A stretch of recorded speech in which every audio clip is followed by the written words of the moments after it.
कार्यक्रम के प्रायोजक हैं गोल्डी मसाले। नमस्कार, आप देख रहे हैं आज का मुद्दा और मैं हूं आपके साथ आरिश अजहर। और आज के मुद्दे में हम बात करेंगे माखी से बबरूहा तक।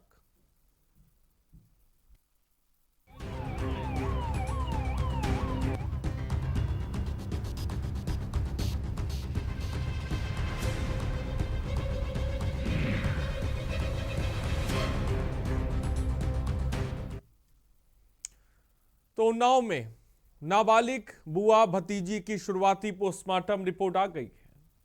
पोस्टमार्टम में जहरीले पदार्थ मिलने की पुष्टि हुई है और पोस्टमार्टम रिपोर्ट के मुताबिक शरीर में जहरीले पदार्थ की मौजूदगी मिली है।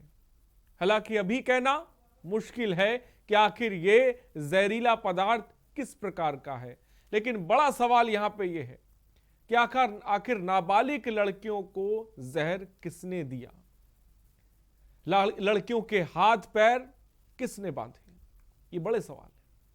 और उन्नाव की घटना पर सियासत क्यों हो रही है जो हमेशा से होती है। इन्हीं सारे मुद्दों पर हम बात करेंगे, लेकिन उससे पहले ये खास रिपोर्ट देखिए और पूरी खबर को, पूरे घटनाक्रम को, अब तक जो हुआ है उसको समझिए।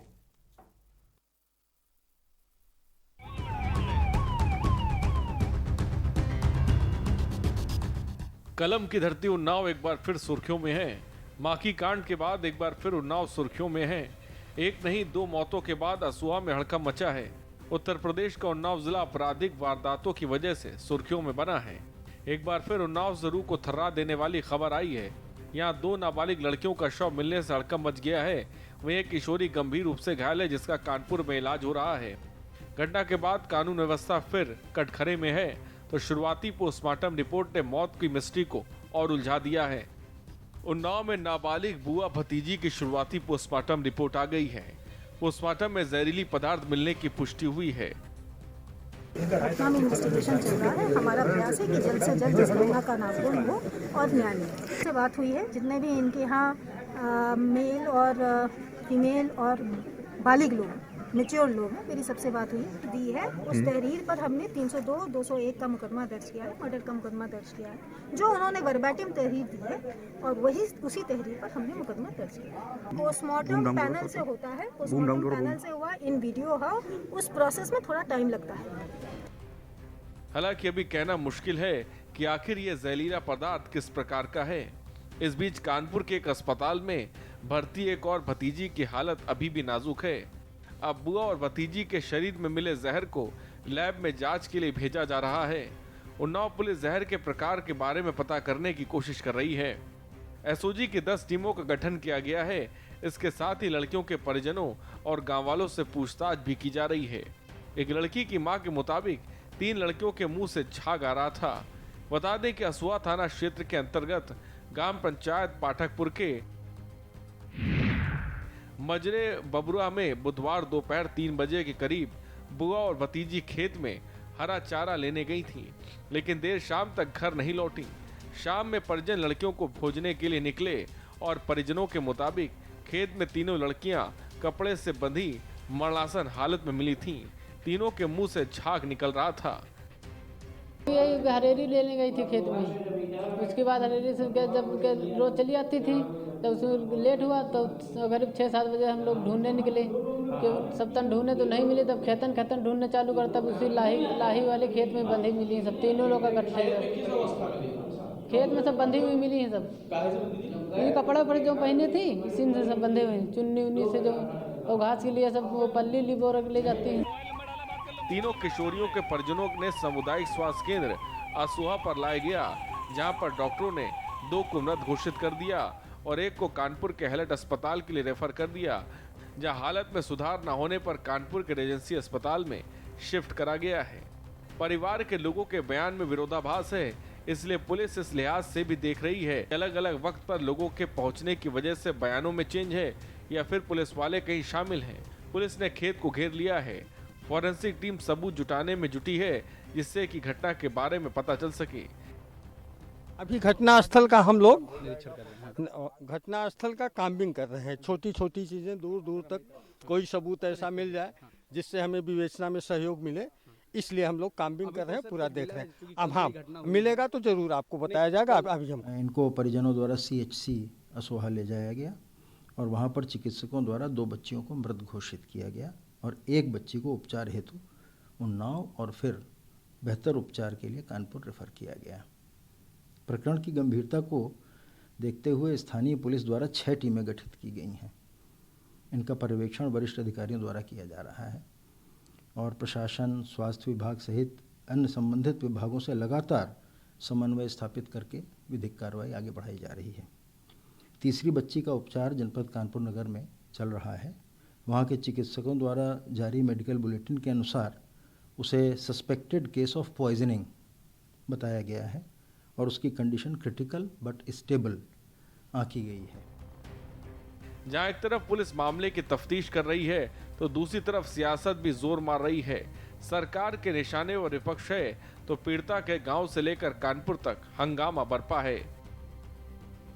उन्नाव में दिल दहला देने वाली घटना सामने आई है, जहां पर 3 किशोरियां जंगल से संदिग्ध परिस्थितियों में पाई गईं, जिसमें से 2 की मौत हो गई। लेकिन उत्तर प्रदेश पुलिस की कहानी देखिए। आदित्यनाथ के राज में कोई भी जुर्म हो, कोई भी अपराध हो, कोई भी गुंडागर्दी हो, उसका एक नया फॉर्मूला पुलिस लेके आ जाती है, एक नई कहानी गढ़ने लगती है। इस मामले में भी पुलिस का बयान आ गया, बगैर जांच किए, बगैर गहराई में गए, बगैर तथ्यों की पड़ताल किए पुलिस कह रही है जहर खाने की आशंका है। इस मामले की उच्च स्तरीय जांच होनी चाहिए, यह बहुत बड़ा मामला है। अभी सूचना मिली है कि उन्नाव में 3 दलित समुदाय की बहन जो जंगल में चारा लेने गई थी, उसमें से 2 दलित बहनों की लाशें पेड़ के साथ टंगी हुई बांधी गई है। दोनों बहनें मर गई है, दोनों बहनें मर चुकी है, उनकी हत्या हुई है और एक तीसरी बहन अपने जीवन और मरण के बीच के खड़ी है, अपने जीवन के लिए जूझ रही है। मैं सारे दलित बहुजन समुदाय के साथियों को अपील करता हूं कि 2 बहनों के डेड बॉडी का तब तक वो स्वीकार न करे, तब तक उनकी अंतिम क्रिया नहीं होनी चाहिए। एक बार फिर उन्नाव सुर्खियों में है और सियासत है कि परवान चल रही है। बड़ा सवाल है, संवेदनशील मुद्दों पर सियासत क्यों हो रही है? क्यों बार बार उन्नाव जिले के दामन पर दाग लग रहे हैं? कि उन्नाव में बेटियां महफूज नहीं हैं? स्पेशल डेस्क के न्यूज।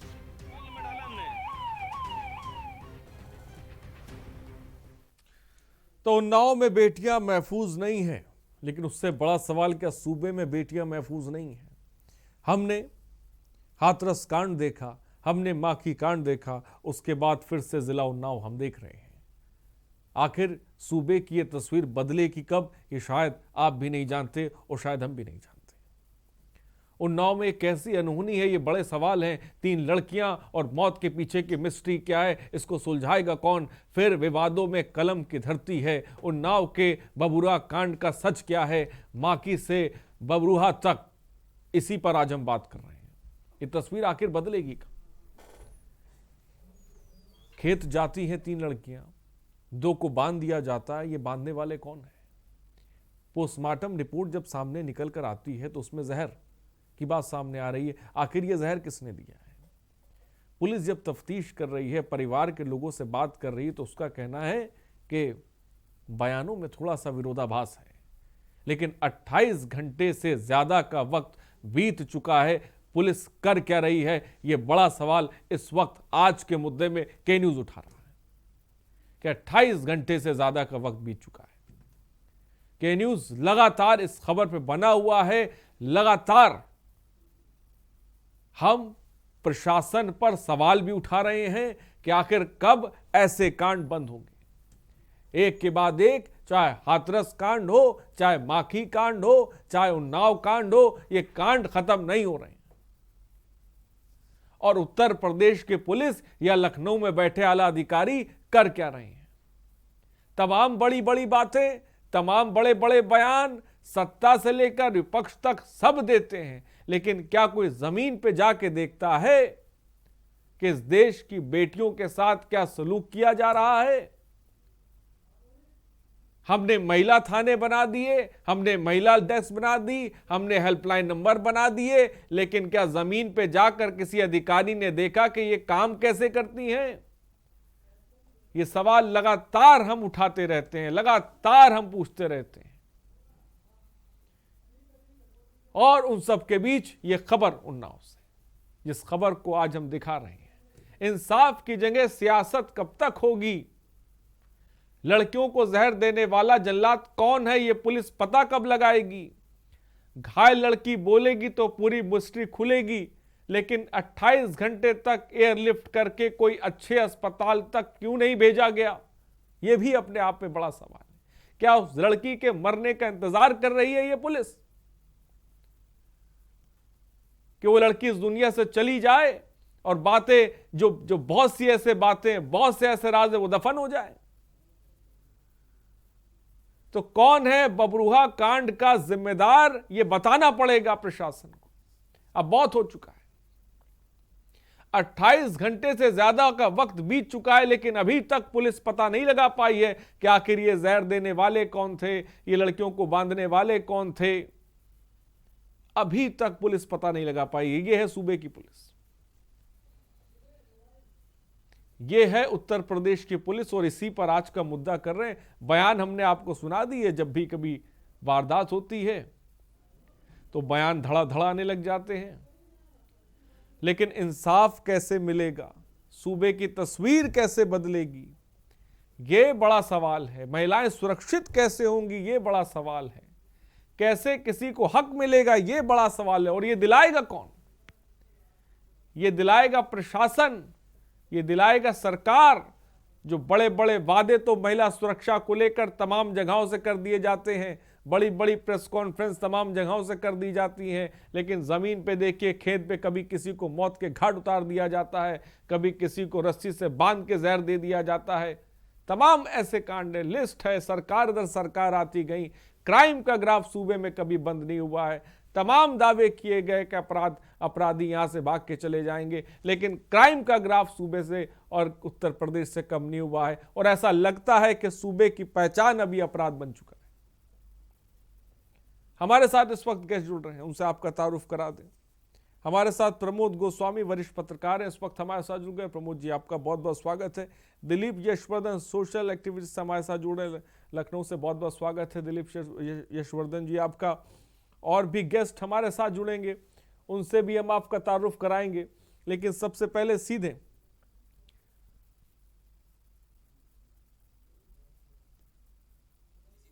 दिलीप यशवर्धन के पास है। दिलीप यशवर्धन, सबसे पहले पहली टिप्पणी क्या कहेंगे इस खबर को लेकर आप? हरीश जी, कहने के लिए कुछ बाकी नहीं रह गया है। प्रत्यक्षम किम प्रमाणम की बात हम लोग कर रहे हैं। अपराधों की जो फहरिस्त है वो धीरे धीरे बढ़ती जा रही है और डिस्पोजल नहीं हो रहा है। डिस्पोजल ना होने का कारण बहुत सारे लीगल लकवीना होता है, कोर्ट में जाकर के केसेस फंस जाते हैं, वो बात की बात है। लेकिन अपराध को कंट्रोल करना ये सरकार की प्राइमरी जिम्मेदारी है।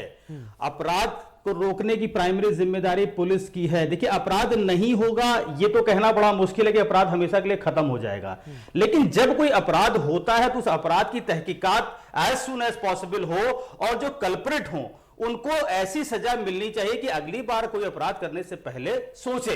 लेकिन वो एग्जाम्पल इस स्टेट में अभी सेट नहीं हो पा रहा है। किस कारणों से नहीं हो पा रहा है ये सरकार बेहतर जानती है, जो सरकार के प्रवक्ता बैठे हैं वो बताएंगे।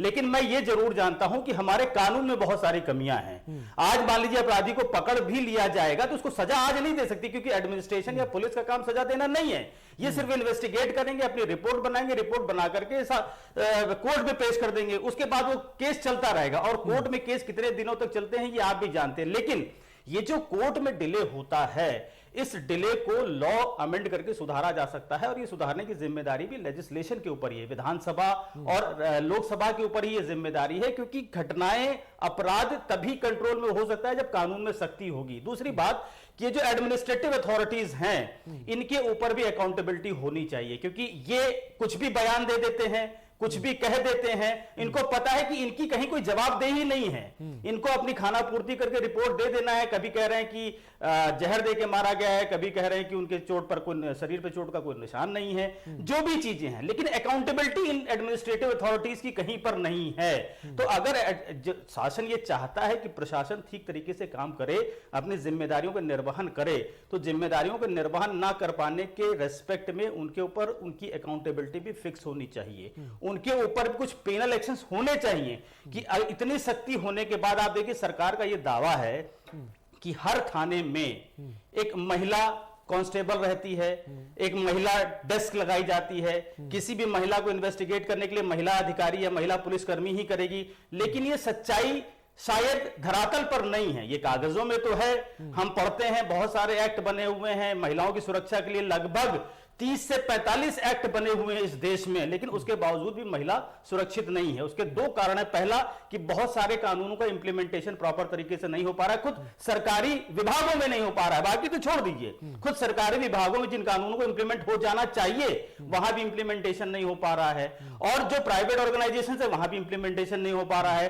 कानून को कोई जाने चाहे ना जाने, लेकिन कानून की कमियां हर अपराधी जानता है। अपराधी इस बात से भली भांति परिचित है कि अपराध कर देने से त्वरित कुछ नहीं होगा, इन्वेस्टिगेशन होगा, पकड़े जाएंगे, कोर्ट जाएंगे, जमानत मिल जाएगी। जमानत मोरल सभी को मिल जाती है on so and so ground. उसके बाद केस कितने दिन तक चलता है ये अपराधी अच्छी तरीके से जानता है, वो पूरे मौज मस्ती करता है। जो भुक्तभोगी होता है वो भोगी होकर के चला जाता है, उसकी डेथ हो गई और उसको झेलेंगे उनके परिवार वाले, ना एडमिनिस्ट्रेशन झेलेगा, ना वहां के एसएसपी, ना एसएचओ, ना थानाध्यक्ष, कोई नहीं झेलेगा, वो उसका परिवार झेलेगा।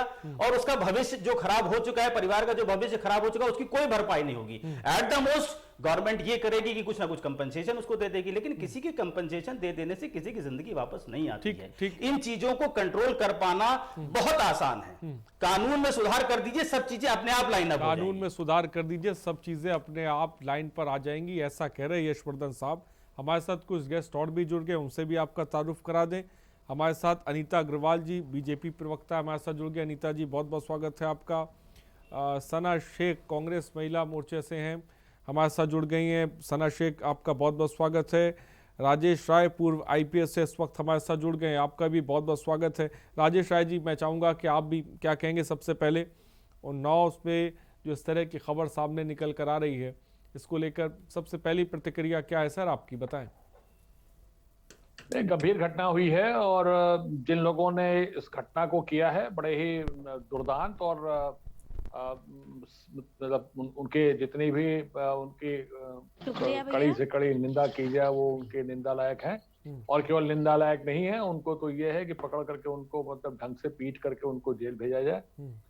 और जो इन्वेस्टिगेशन है उसमें कायदे से ये कम से कम ये पता करने की जरूरत है कि ये घटना क्या है, क्योंकि थोड़ा सा अजीब सी बात लग रही है कि दो बातें इसमें सम्मिलित हैं और दोनों ही बातें जो है वो सामान्य नहीं है।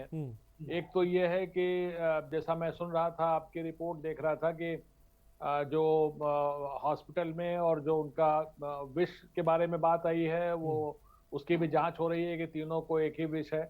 तो एक तो विष दिया गया है, जहर देने की बात भी है, और दूसरी तरफ ये बात है कि उनकी जो बॉडी है वो आपस में बंधी हुई मिली।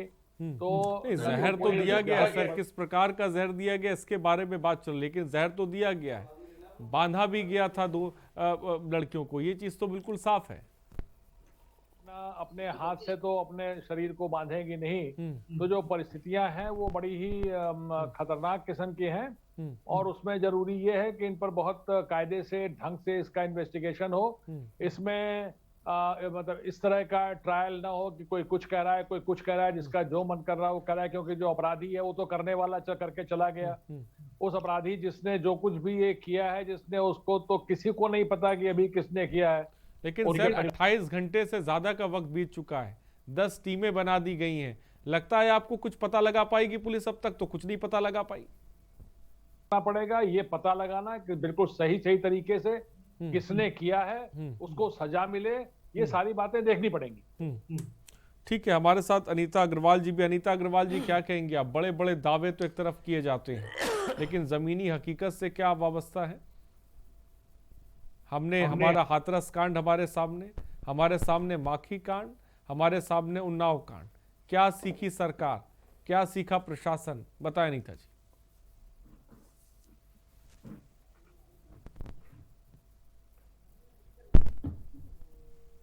अनीता अग्रवाल जी, मेरी आवाज आप तक पहुंच रही है?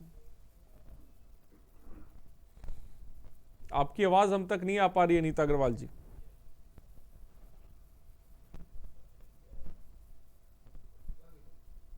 अनीता अग्रवाल जी, क्या मुझे सुन पा रही हैं आप?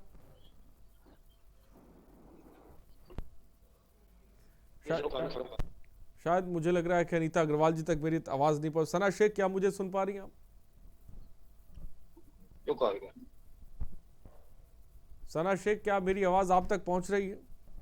जी भैया आ रही है। आप क्या कहेंगी सना शेख? पहली प्रतिक्रिया मैं चाहूंगा। देखिए, सबसे पहले तो ये कहना चाहती हूँ कि भाजपा सरकार हमेशा ये कहती आई है कि बेटी बचाओ बेटी पढ़ाओ, लेकिन हमारी बेटियां जब बचेंगी ही नहीं तो पढ़ेंगी क्या? सबसे बड़ी बात ये।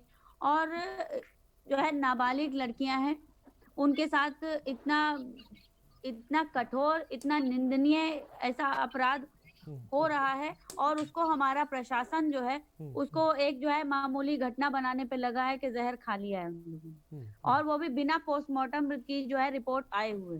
ये जो है बहुत गलत बात है उत्तर प्रदेश की सरकार को और प्रशासन को। नहीं, पोस्टमार्टम रिपोर्ट आ गई। सना शेख, क्या मुझे लग रहा है कि आपको खबर के बारे में कोई अंदाजा नहीं है या पता नहीं है? पोस्टमार्टम रिपोर्ट आ गई जिसमें जहर की बात आई है, किस प्रकार का जहर दिया गया इसको लेकर बात हो रही है, लेकिन पोस्टमार्टम रिपोर्ट तो आ चुकी है।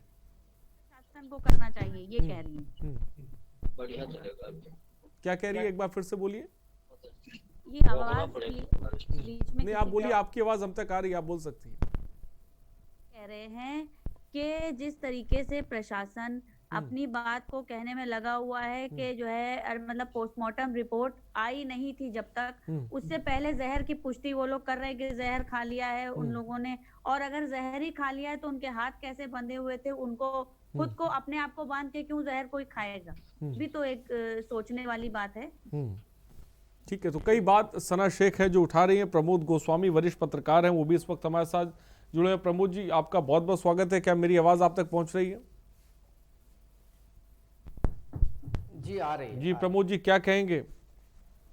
आपकी आवाज आ रही है? जी प्रमोद जी, क्या कहेंगे उन्नाव में जो कांड हुआ है? देखिए ये हाँ, देखिए ये घटना जो है अभी संदिग्ध है, और ये बहुत दो चीजें इसमें हैं। एक तो जो पोस्टमार्टम रिपोर्ट आई है उससे ये बात सामने आई है कि जहर खाया गया और जहर से मृत्यु हुई है, तो दूसरी, और उसके कोई चोट के, शरीर पर चोट के या किसी के कोई निशान नहीं है।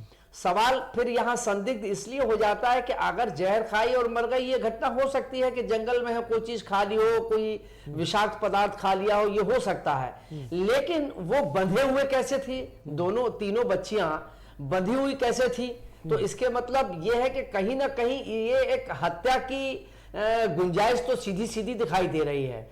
ऐसी स्थिति में ये, लेकिन एक बात जरूर मैं, जो अभी राय साहब ने भी कहा कि उसकी इन्वेस्टिगेशन हो रहा है और वो सारी जांच कर रही है। अभी इस मामले को बहुत ज्यादा मैं समझता हूं कि तूल देने की, जब तक कि तथ्य सामने ना आ जाए। महत्वपूर्ण सबसे कड़ी इसमें एक जो अभी गंभीर रूप से अस्वस्थ है, बीमार है, या जो इस समय वेंटिलेटर पर है, वो जब बच्ची जो है अगर ठीक हो जाती है तो ये सारे चीजें बड़ी आसानी से खुल जाएंगी। अदरवाइज इसमें अप्रेंटली तो यही लगता है। प्रमोद जी, आप कह रहे हैं मामले को तूल देने की जरूरत नहीं है। आपको पता होगा प्रमोद जी, आपको पता होगा हाथरस मामला जिसमें सीबीआई ने जांच करने के बाद क्या क्या निकाला। अगर तूल ना दिया जाता तो पता नहीं क्या से क्या हो जाता। नहीं, देखिए उस घटनाक्रम में, इस घटनाक्रम को, हर घटनाक्रम को एक नजरिए से नहीं देखा जा सकता है। वो घटनाक्रम बिल्कुल डिफरेंट था। ये घटनाक्रम चूंकि इसमें कहीं किसी प्रकार की कोई चीज, खेत में वो चारा लेने के लिए गई थी, शाम को नहीं आए, और उसके परिवार के लोगों का भी ये कहना है, उन्होंने भी कोई ऐसा अभी बयान नहीं दिया है कि इसमें उनकी हत्या की कोई आशंका हो सकती है। परिवार के लोग तो कम से कम कोई आशंका या कोई संदेह या कुछ तो व्यक्त कर सकते थे। उन्होंने सिर्फ यही बात कही है कि जहर से उनकी जहर की पुष्टि हुई है, मुंह से झाग निकल रहे थे, ये बात उन्होंने कही है। तो इसके मतलब परिवार के लोग तो कम से कम जिनके बच्चे हैं वो लोग तो कोई संदेह व्यक्त करें। तो अभी इसको, इसलिए मैं ये बात कहना चाहता हूं, मैं इसको हल्के ढंग से नहीं लिया जाना चाहिए, ये भी मैं नहीं कह रहा हूं कि इसको सामान्य घटना हो। ये असामान्य घटना इसलिए कि वो 3 बच्चियां थी, तीनों बच्चियों की जहर से हुई, पोस्टमार्टम रिपोर्ट आया, लेकिन वहीं दूसरी तरफ फिर वो बधी क्यों थी ये भी आया। तीसरी बात ये कि परिवार के लोगों ने किसी पे अभी संदेह व्यक्त नहीं किया है घटना के ऊपर कि इनकी इस कारणों से हो सकता है कि इन्होंने किया हो या कोई हो, या तो ये मामला लगता है कि वही बात तो है ना प्रमोद जी, वही बात है। एक तरफ तो आप हल्के वाली बात भी कह रहे हैं, दूसरी तरफ आप सवाल भी उठा रहे हैं। माखी कांड को भी हल्के में लिया था, उसके बाद क्या हुआ था आपको पता होगा। हाथरस कांड को भी हल्के में लिया गया, उसके बाद क्या हुआ देखिए कि आपके सामने। हाँ हाँ नहीं ना ना ना, ना। इसको हल्के ढंग से कहने की बात नहीं कह रहा हूं मैं कह रहा हूं ये घटना गंभीर है, लेकिन अभी इसको तब तक इस पर कोई बहुत आधिकारिक रूप से या इस पर टिप्पणी नहीं की जा सकती है जब तक तथ्य सारे सामने ना आ जाए। अनीता अग्रवाल जी, मेरी आवाज, ठीक है आपकी बात आगे, मैं आऊंगा आपके पास। अनीता अग्रवाल जी, मेरी आवाज आप तक पहुंच रही है? अनीता जी, क्या मेरी आवाज आप तक पहुंच रही है? शायद अनीता जी तक मेरी आवाज नहीं पहुंच पाई। उदय राज सिंह जी, क्या मुझे सुन पा रहे हैं आप? उदय राज जी,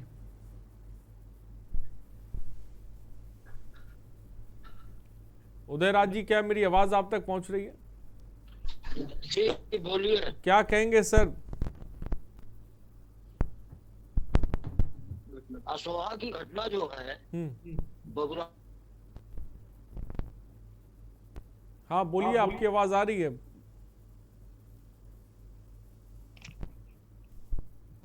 उदय राज जी, क्या मुझे सुन पा रहे हैं आप?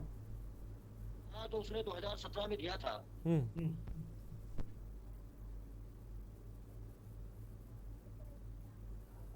उदय राज जी, क्या मुझे सुन पा रहे हैं आप? उत्तर प्रदेश में भारतीय जनता पार्टी की सरकार आई है, लगातार नाबालिग लड़कियों के साथ रेप के बाद बलात्कार जैसी घटनाएं लगातार।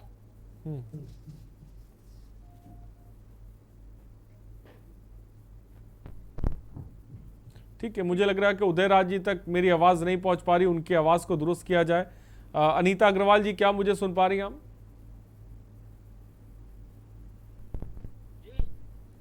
अनीता अग्रवाल जी, क्या मुझे सुन पा रही हैं आप?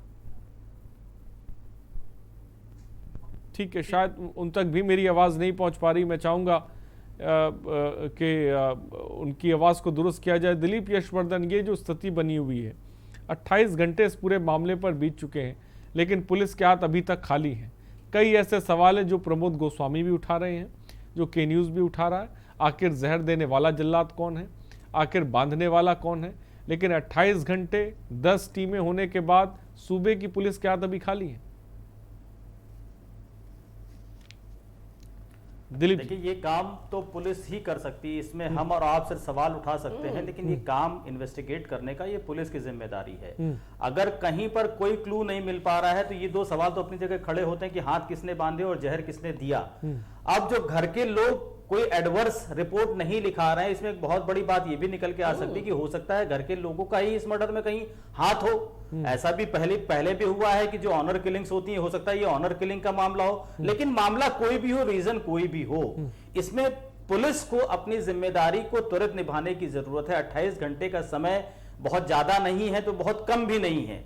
28 घंटे में कम से कम पुलिस अगर ठीक से तहकीकात करे तो एक सिरा तो पकड़ सकती है इन्वेस्टिगेशन का कि किस और ये केस जा रहा है। अब तो पोस्टमार्टम की रिपोर्ट भी आ गई। अगर पोस्टमार्टम की रिपोर्ट में जहर की पुष्टि हो भी गई है, ऑल्दो बाद में उसको बहुत पुख्ता तरीके से नहीं कहा गया और ये भी कहा गया कि बिस्तरा सुरक्षित रख लिया गया है मेडिकल एग्जामिनेशन के लिए। अब वो जब आएगा तब आएगा, ये तो प्रशासन जानता है। लेकिन एज ऑफ नाउ जो भी क्लू सामने आ रहे हैं उस क्लू को बेस मान करके पुलिस इन्वेस्टिगेट कर सकती है और इन्वेस्टिगेट करके कंक्लूजन ना सही लेकिन एक एक प्राइमा फेसिया एक सूत्र तो उसको निकाल के लाना चाहिए कि हाँ भाई इसका रीजन ऑफ डेथ या रीजन ऑफ इंसिडेंस ये निकल के आ रहा है। ये काम तो पुलिस कर सकती है या फिर जो भी इन्वेस्टिगेटिंग एजेंसीज हैं, बहुत सारी फॉरेंसिक रिपोर्ट एजेंसीज हैं जिसकी पुलिस इसमें मदद ले सकती है। पुलिस के पास पूरा तंत्र है और अगर पुलिस का तंत्र पूरा लग जाएगा तो केस को सॉल्व करना कोई बड़ी चीज नहीं होती है कभी भी पुलिस के लिए, सब्जेक्ट टू कि उसकी विल कितनी है उस केस को सुलझाने में और उसको सिरे तक लेके जाने में। तो पुलिस के पास तंत्र तो है, लेकिन क्या ये तंत्र सही तरह से काम कर रहा है, ये बड़ा सवाल है। इस सवाल को भी पूछेंगे। फिलहाल रुकते हैं छोटे से ब्रेक के लिए, हम जल्द हाजिर होंगे आज के मुद्दे में।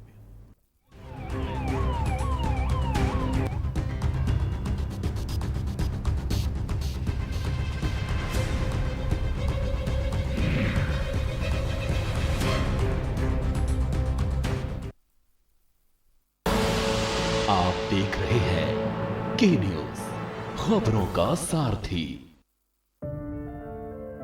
अपनी किसानों की मेहनत का करते हुए सम्मान छत्तीसगढ़ सरकार ने 20 सालों में पहली बार बनाया। न्यूनतम समर्थन मूल्य पर सर्वाधिक धान खरीदने का नया कीर्तिमान। 95% से भी ज्यादा पंजीकृत किसानों ने बेचा अपना धान। कुल पंजीकृत किसान हो या धान बेचने वाले किसान, धान की खरीदी हो या कुल धान उपार्जन की मात्रा, पिछले 2 वर्षों में इन सभी में हुई है जबरदस्त बढ़ोतरी। किसानों को मिला उनकी उपज और मेहनत के लिए राजीव गांधी किसान न्याय योजना के अंतर्गत 5,750 करोड़ रुपए की कृषि आदान सहायता। किसानों के योगदान से बनी छत्तीसगढ़ की धन धान्य प्रदेश के रूप में पहचान। जनता की सेवा, जतन और सरोकार, यही है छत्तीसगढ़ सरकार। GGS Education Group launches 20% discount on academic fee of courses MBA, BBA, BCA, BFSI and GM, D Pharma, B Pharma. Offers best infrastructure, best transport facility, best academic service and best placement service. Register today to avail 20% discount. Call 9971 496 497 or visit the campus Kanpur Lucknow Highway near Unnao. GGS Education Group. खुदी को आजमाया है तो ये अंदाज आया है, खुदी को आजमाया है तो ये अंदाज आया है। तुम में भी मैं हूं, शुद्ध प्लस पान मसाला। आप देख रहे हैं के न्यूज, खबरों का सारथी।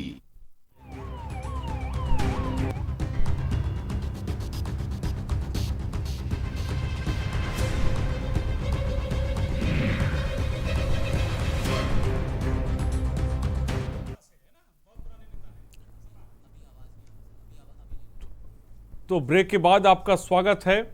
और इस बीच एक बड़ी खबर भी हम आपको बता रहे हैं कि दोनों बच्चों का पोस्टमार्टम जो किया गया है उस पर परिवार के लोगों जो है सीबीआई की जांच की मांग कर रहे हैं, जो ताज़ा अपडेट इस वक्त हमें मिल रही है। लेकिन इस बीच कई ऐसे सवाल हैं जो इस वक्त तमाम लोग भी पूछ रहे हैं और हम भी पूछ रहे हैं कि आखिर सूबे की पुलिस क्या कर रही है, पुलिस का जो तंत्र है वो किस तरह से काम कर रहा है। अनीता अग्रवाल जी हमारे साथ है। अनीता अग्रवाल जी, क्या मेरी आवाज़ आप तक पहुंच रही है? माखी कांड हुआ, हमने हाथरस कांड देखा, हम उन्नाव का कांड देख रहे हैं। हमने सीखा क्या? सरकार ने क्या सीखा? प्रशासन ने क्या सीखा? जरा ये बताएं। देखिए, ये बहुत दुखद घटना है, इसमें कोई दो नहीं, लेकिन स्थानीय पुलिस वहाँ की 6 टीमें लगा दी गई हैं। इसमें बकायदा पूरी जांच हो रही है और इसका पोस्टमार्टम भी आया है कि जहर खाया गया कि खिलाया गया है, ये चीज का आ गया। इसमें जो भी दोषी पाए जाएंगे उनको सख्त से सख्त कार्रवाई होगी, बख्शा नहीं जाएगा। बहुत दुखद घटना है और हमारी ये तो रटा है जवाब है अनीता अग्रवाल जी के दोषी हैं, कार्रवाई होगी, सब कुछ होगा। लेकिन हमारे पास जो पुलिसिया तंत्र है, क्या आपको लग रहा है वो सही तरह से काम कर रहा है? यही वो उन्नाव है जहां पर हमने माखी कांड देखा, यही वो उन्नाव है जहां पर हम ये उन्नाव में तीनों लड़कियों को बांध दिया जाता है, जहर की पुष्टि हुई है। परिवार के लोग सीबीआई की मांग कर रहे हैं, आप तो रटी रटाई बात कर रही हैं, लेकिन क्या जमीन पर उतरकर ये अधिकारी देखते हैं कि महिला डेस्क कैसे काम कर रही हैं, ये महिला हेल्पलाइन नंबर कैसे काम कर रहे हैं? बिल्कुल बिल्कुल मैं आपको ये बताना चाह रही हूँ कि पुलिस की 6 टीमें लगा दी गई हैं इसी जांच के लिए। पूरी जांच हो रही है, पूरी तरीके से प्रशासन इसमें लगा हुआ है और पूरी इसमें संवेदना है वो परिवार के। 28 घंटे में अनीता अग्रवाल जी पोस्टमार्टम रिपोर्ट में से ये पुलिस पता कर पाई है कि जहर दिया गया है। 28 घंटे में ये नहीं पता लगा पाई कि जहर देने वाला जल्लाद कौन था। 28 घंटे में ये इस खबर का एक सिरा नहीं पकड़ पाई है पुलिस कि बांधने वाला कौन था। परिवार के लोग सीबीआई की मांग कर रहे हैं, लेकिन 28 से ज्यादा घंटे हो चुके हैं मैडम। बहुत जल्दी आपके सामने आ जाएगा, पकड़े जाएंगे दोषियों को बख्शा नहीं जाएगा, बहुत जल्दी सामने आएंगे क्योंकि हमारी टीम पूरी तरीके से पुलिस की लगी है। 6 टीमें लगा दी गई है, कोई एक नहीं, 2 नहीं, 6 टीमें लगाई गई है। पूरी तरीके से प्रशासन इसको लगा हुआ है, ऐसा नहीं है कि प्रशासन हाथ से हाथ बैठा है। ये देखिए मैं खुद कहती हूँ कि अपराध जो है हमारी सामाजिक सोच को भी परिवर्तन लाना पड़ेगा। ये जो हो रहा है, अब आपने सामाजिक सोच की बात कर दी। नहीं, एक जो सच है वो सच है, ये जनरल बताना चाहिए क्योंकि नहीं तो समाज होते हैं हाँ। इसमें परिवर्तन लाने की आवश्यकता है। हम लोगों को भी इसमें हमको नहीं तो प्रशासन का इसमें कोई नहीं, ये पूरा सामाजिक सोच का दोष आपने दे दिया। ना दोष नहीं है, लेकिन ये बात मैं आपसे कह रही हूँ कि पुलिस तो अपना काम कर रही है। 6 टीमें लगाई गई है, कोई 1 2 नहीं आप ठीक है, जब आप सामाजिक सोच की बात कर रही हैं तो फिर सरकार दावे अपराध रोकने के लिए करती है, वो बेकार है। पुलिस तंत्र जो है फिर उसका कोई मतलब नहीं है कि फिर तो मेरी बात सुनिए, काफी हम लोग ने अपराध कम हुए हैं, ऐसा नहीं कि अपराध कम नहीं हुए, पहले से काफी कम हुए हैं। कोई डेटा बता सकती हैं आप अनीता अग्रवाल जी, आप डिबेट में बैठी, कोई डेटा हमारे सामने रख सकती है? मैं आपको डेटा दे देती हूँ पहले से। आप देखिए जो पहले अपराध जो पिछले साल हुए हैं 19 में 18 में उससे काफी मात्रा में कम हुए हैं। मैं इस समय मैं आपको डेटा नहीं, क्योंकि हमने हाथरस कांड भी देखा था जब उसमें हाईकोर्ट सख्त हुआ था, तब कहीं जाके सीबीआई जांच बैठी थी। देखिए हम आप इसे डिनाई नहीं कर रहे हैं कि हाथरस की जांच में भी सीबीआई जांच हो रही है, ऐसा नहीं कि नहीं हुई, वहाँ पे भी हमारी टीमें लगी थी। और आज जो इन बच्चियों के साथ हुआ है इसका बहुत दुख है, बहुत दुखद घटना है। इसमें संवेदना पूरी उनके परिवार के साथ है, पूरी तरीके से संवेदना है तो तमाम बड़े नेता इस पर चुप क्यों बैठे हुए हैं? तमाम आपकी पार्टी के बड़े नेता इस मामले पर चुप क्यों बैठे हैं? महिला सुरक्षा को लेकर ये है, क्यों चुप बैठे हैं? नहीं कोई चुप नहीं बैठा है। हमारे मुख्यमंत्री ने साफ रखा, इसका तुरंत पता कराई, उन्होंने पूरी तरीके से उसको संज्ञान में ले रहे हैं हमारे मुख्यमंत्री। उदयराज जी जवाब दे, अनीता अग्रवाल जो बात कह रही, क्या उससे आप सहमत हैं? क्या कहेंगे? जी नहीं, मैं कतई अनीता जी के सवाल जवाब से सहमत नहीं हूँ। अगर सारी चीजें सामाजिक सुधार पे आ जाए तो फिर प्रशासन की कोई जरूरत नहीं है, सरकार की कोई जरूरत नहीं है। जो जनपद और हर स्तर पे जो अधिकारी हैं, शायद मेरा मानना उनकी जरूरत नहीं है। जरूरत इस चीज की है कि जब कोई घटना होती है तभी ये सत्ता में बैठे हुए लोग या उस दल के समर्थित लोग केवल वही लिपा पोती की बात करने का काम करते हैं। आखिर इस तरह की घटनाएं आप, मैं सुन रहा था कि आप लगातार नाबालिग लड़कियों की हत्या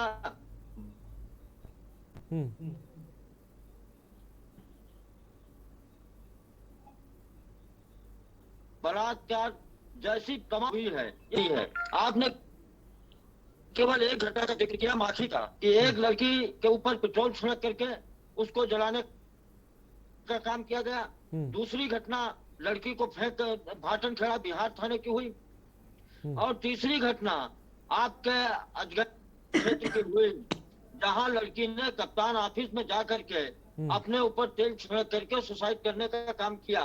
अब तो बहुत ही इतनी शर्मनाक स्थिति इस जनपद की है कि जितनी भी घटनाएं हो रही हैं, खास करके भारतीय जनता पार्टी के लोग, सत्ता में बैठे हुए लोग बातें तो बहुत करती हैं, लेकिन जितनी भी घटनाएं हो रही हैं, मेरा मानना है कि उसमें 99% घटनाएं या तो अनुसूचित जात के लोग हैं या पिछड़ी जात के लोग हैं। इससे साफ जाहिर है कि भारतीय जनता पार्टी की हुकूमत पिछड़े और दलित की बहुत विरोधी है, उसी के कारण उनको सुरक्षा मुहैया कराने में सक्षम नहीं है। ये कोई सवाल करे? ये अपराध में भी जाति ले आते हैं। जैसे इनके अनीता अग्रवाल जी, कोई अपराध नहीं हो रहा था। अरे अनीता अग्रवाल जी जवाब दें। बेटियों का दुख सबको बराबर होता है। हमारी बेटी, आपकी बेटी, बेटी बेटी होती है। उसको दलित और स्वर्ण में मत बांटिए कि वो दलित समाज की है, वो बैकवर्ड समाज की है, सब मत करिए। जात पात में मत बांटिए, ये जात पात की राजनीति मत करिए। जो गलत है वो गलत है, उसको हम भी मान रहे हैं कि गलत है, लेकिन उसको जातीय समीकरण देना गलत है। जातीय समीकरण मत दीजिए उसको।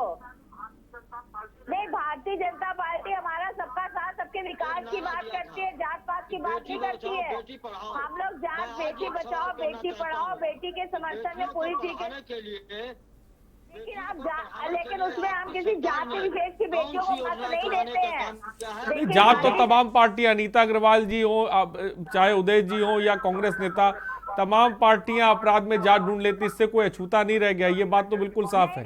ऐसा नहीं है कि बीजेपी भी उसमें जात ढूंढती है, समाजवादी पार्टी भी जात ढूंढती है, कांग्रेस भी जात ढूंढती है। बेटी होती है, हाँ। उसके लिए दलित कहना, ये कहना गलत है। बेटियों के साथ जो हुआ वो गलत हुआ, ये बात सही है।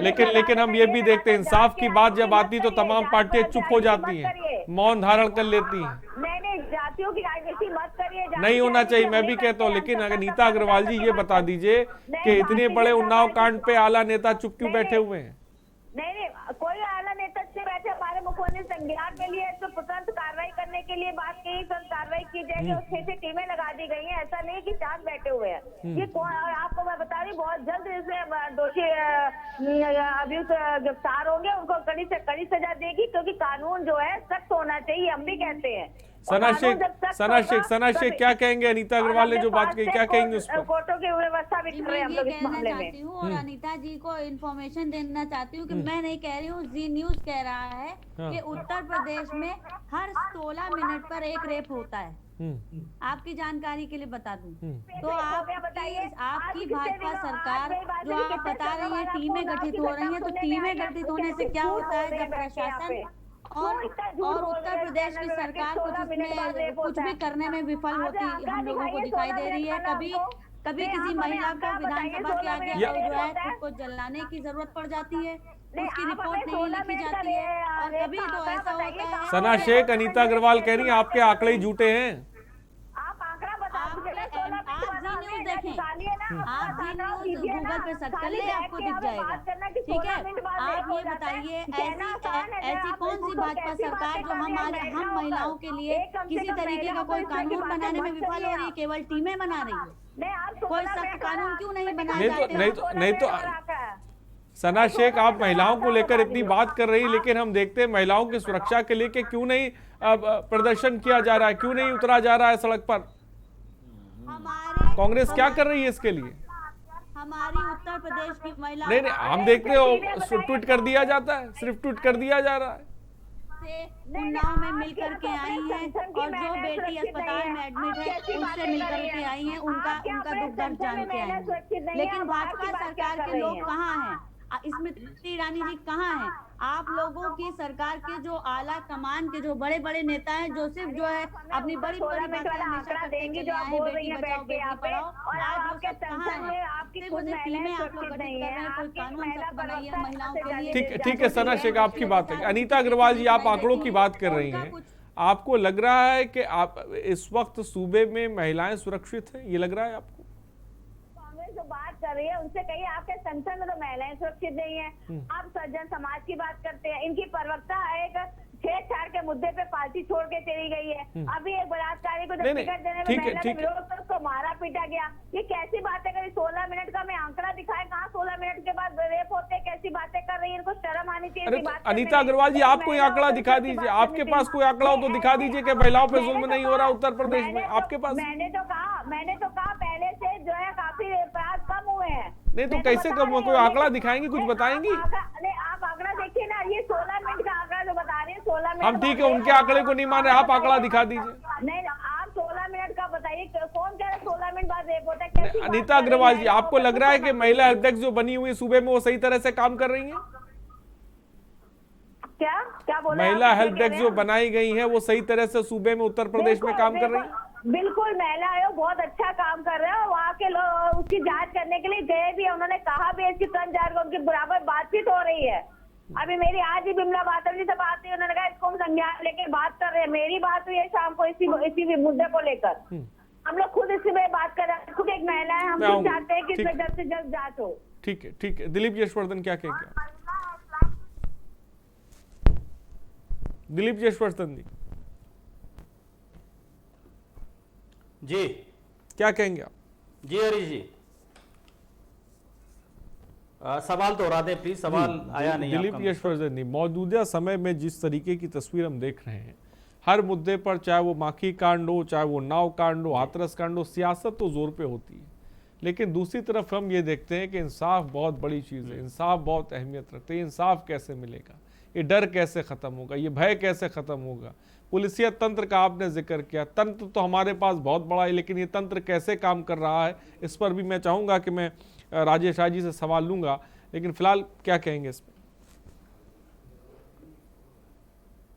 देखिए, तंत्र जिस मजबूती के साथ कागजों में और प्लानिंग में काम करता है, अगर उसका 50 से 60% भी एक्चुअल में इंप्लीमेंटेशन हो जाए तो शायद इस समाज और इस देश की तस्वीर बदल जाएगी। और ये जो तस्वीर बिगड़ी है, इसके लिए सारी राजनीतिक पार्टियां हैं, चाहे सपा की हो, चाहे कांग्रेस के नेता बैठे हैं, ये सारी कमियां इनके रिजीम से भी चली आ रही हैं। ये जो कानून है, ये भाजपा की सरकार का नहीं कानून नहीं है कि हम सारा दोष भाजपा के ऊपर मर दें। ये कानून सपा के रिजीम में भी रहा है, ये कानून कांग्रेस के रिजीम में भी रहा है, और कांग्रेस तो सबसे ज्यादा जिम्मेदार है, क्योंकि इनिशियली जो कानून का इंप्लीमेंटेशन हुआ वो कांग्रेस के राज में ही हुआ। जितनी कमियां थी वो कांग्रेस के राज की कमियां थी। अगर आपके समय में भी ये अपराध हो रहे थे तो आपने कभी इस बात पर गौर क्यों नहीं किया? क्योंकि वो जो कमी एक पीछे से चली आ रही, मैं भाजपा का फेवर नहीं कर रहा हूं, लेकिन जो कानून है वो सब पुराने हैं। आज की डेट में जो पार्टी सत्ता में बैठी है उसकी ये जिम्मेदारी जरूर है कि अगर कहीं कोई कमी है और वो कमी ठीक करना उसके बस में है। अगर वो सेंट्रल एक्ट है तो उत्तर प्रदेश का लेजिस्लेशन उसको ठीक नहीं कर सकता है, लेकिन अगर उत्तर प्रदेश का कोई एक्ट है तो उसको उत्तर प्रदेश सरकार ठीक कर सकती है। दूसरा, जो पुलिस है वो पूरी की पूरी उत्तर प्रदेश सरकार के कंट्रोल में है। जो थानों में स्कीमें लाई जाती हैं कि महिला हेल्प डेस्क होगी, महिला कमीशन बना हुआ है, महिलाओं को लेकर के जो एक्ट लागू होने चाहिए उसका इंप्लीमेंटेशन, भले ही सेंट्रल का एक्ट हो, लेकिन इंप्लीमेंटेशन की संपूर्ण जिम्मेदारी स्टेट के ऊपर होती है। लेकिन स्टेट वो जिम्मेदारी कागजों में तो पूरी तरीके से निभा रहा है, लेकिन उसको इंप्लीमेंट करने की जिम्मेदारी जो एग्जीक्यूटिव लेवल की होती है, वो एग्जीक्यूटिव लेवल अपनी जिम्मेदारियों को ठीक से नहीं निभा रहा है। सरकार के पास कागजों में आंकड़े जाते हैं, सरकार उसके ऊपर अपना बयान जारी करती है, ये सोचते हुए कि जो कागजों में आंकड़े आ रहे हैं वो 100% इंप्लीमेंटेड आंकड़े हैं। ठीक है, बात आपके राजेश राय जी क्या कहेंगे? ये जो बात दिलीप साहब कह रहे हैं कि पूरी आप पुलिस महकमे से आते हैं, लंबा आपको बहुत तजुर्बा है तमाम चीजों का, क्या पुलिस कंट्रोल में है? नहीं, पुलिस देखिए, ये एक संवेदनशील घटना हुई और इसमें अभी सब लोग कह रहे थे कि साहब देखिए अभी तक कोई नेता नहीं आए, कोई जो है वो वरिष्ठ किसी ने जवाब नहीं दिया। मैं तो आपके चैनल पर ही देख रहा हूँ कि तमाम नेता लोग शुरू हो गए, कोई कह रहा है कि हड़ताल करो, कोई कह रहा है कि जो है वो महिलाओं को लेकर के आगे बढ़ो, कोई कह रहा है कि जो है वो सारे लोगों को, दलितों को लेकर पहुंचो। वो तो जो सियासत, ये तो अब सियासत हो रही है, ये तो अब सियासत हो रही राजेश राय जी। इससे पहले सब सो जाते हैं, जब ऐसी घटना होती तो सब जाग जाते हैं। अच्छी बात है, वो जगना चाहिए, ठीक है, जरूरी है, मैं मानता हूँ, अच्छी बात है। लेकिन जो बात इसकी है कि कानून बदल दीजिए। सारे कानून बदल जाने के बाद जो ये घटना हुई है, इस घटना का तो पता लगाना है ना, इस घटना का पता लगाना है। पता लगाने के लिए पुलिस गंभीर है या नहीं है, प्रशासन गंभीर है या नहीं है। सबने गंभीरता पे सवाल उठा दिए कि पुलिसिया तंत्र बिगड़ा हुआ है, सब बिगड़ा हुआ है। कोई मतलब हम जब छोटे थे तो हम लोग पढ़ा करते थे, मंदरीक हुआ करते थे, उनके पास एक शीशे का एक जो है वो बोतल थी, उसमें वो सारी घटनाएं देख लेते थे। नहीं तो सर, क्या हम सर ये बताइए जब इस तरह के कांड होंगे तो क्या हम पुलिस के तारीफों के कसीदे पढ़ें? सुनिए, जब पुलिस के बारे में सुन रहे हैं हमसे, नहीं तो कोई ऐसा, मैं मानता हूं, देखिए राजेश राय जी, मैं मानता हूं कुछ अफसर अच्छे हैं, ईमानदारी से काम कर रहे हैं, आपने बहुत ईमानदारी से काम किया, मैं आपकी तारीफ करता हूं।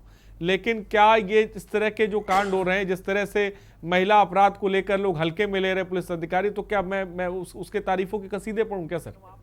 वहां पर जिले के वरिष्ठ अधिकारी गए हुए मौके पर, 4 सीओ 9 सब इंस्पेक्टर मैं देख रहा हूँ, आप ही के चैनल पर देख रहा हूँ। आईजी आपके मौके पर जा रही है, इतनी कार्रवाई हो रही है और आप पूछ रहे हो कि 28 घंटे हो गए अभी तक पकड़ा क्यों नहीं। अरे को जो जिसने किया उनके घर वालों को नहीं पता, गांव वालों को नहीं पता, वो बता के तो नहीं गए थाने में जाकर के, महिला डेस्क को ही तो बता के नहीं गए कि मैं जा रहा हूँ उन 3 लोगों को मारने के लिए। तो समय लगता है। हम लोग इसको इस तरीके से, जो जैसे ही कोई घटना होती है ये होता है पुलिस पुलिस पुलिस, सारा प्रशासन बिगड़ गया, सारी पुलिस खराब है। नहीं, ऐसा नहीं है।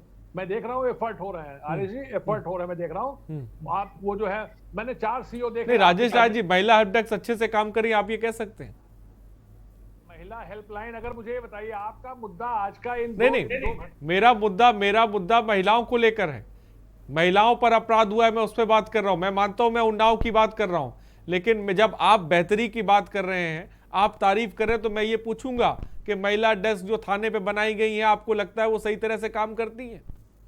अगर आपसे ये कह दूं कि सारा का सारा जमाना ठीक हो गया तो अब मेरी बात आप मान लेंगे। मैं कब कह रहा हूं कि पुलिस का सारा जमाना ठीक हो गया, महिला डेस्क क्यों नहीं काम कर रही है? यहीं पर 1090 है, जिसमें लाखों जो है वो मामले साल भर में आते हैं और उनको सुलझाए जाते हैं। आप कैसे एक लाइन पे खारिज कर देंगे कि कुछ हो ही नहीं रहा है? और मैं ये नहीं कह सकता, मैं ये नहीं कह रहा हूं कि सर हो नहीं रहा है, मैं ये कह रहा हूं कि हो रहा है, लेकिन वो तादाद बहुत कम है। अगर वो तादाद ज्यादा होती तो शायद इस तरह की खबरों पे हमें आज का मुद्दा या सूबा बोलेगा जैसे कार्यक्रम ना करने होते। सर नहीं, देखिए महिला डेस्क उसमें थाने में और मैं तमाम खबरें हाल फिलहाल में महिला अपराध को लेकर आपके सामने रख सकता हूं, पूरा का पूरा डेटा जो कुछ दिनों में मैंने पढ़ी है। तो मैं कैसे कह दूं कि कुछ जो है बहुत बेहतर हो रहा है?